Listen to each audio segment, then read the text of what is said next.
تفسیر ضیاء القرآن جلد نمبر 5 30واں پارہ تعارف سورہ اقرا بسم اللہ الرحمن الرحیم نام اس کو سورۃ العلق اور سورہ اقرا دونوں ناموں سے یاد کیا جاتا ہے۔ العلق دوسری آیت میں مذکور ہے اور اقرا سے اس کا آغاز کیا گیا ہے۔ اس میں 1 رکوع، 19 آیتیں، 92 کلمے اور 280 حروف ہیں۔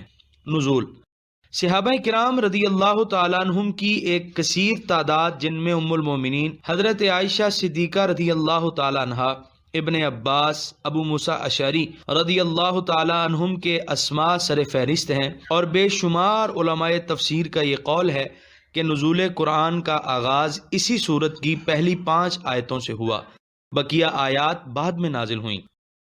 مضامین جس طرح اوپر بتایا گیا ہے، یہ سورت 2 حصوں پر مشتمل ہے۔ پہلی 5 آیتیں جبرائیل امین لے کر پہلی مرتبہ غار حرا میں تشریف لائے اور پہلی وحی آ کر تعلیم کی، جس کی تفصیلات آپ آیات کی تشریح کے ضمن میں مطالعہ کریں گے۔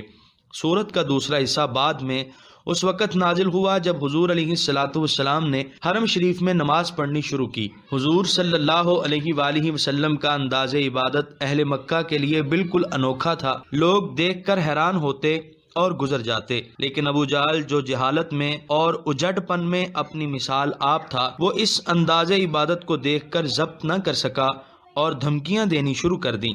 اس کی حماقت اور حرما نصیبی پر ناراضگی کا اظہار فرمایا جا رہا ہے۔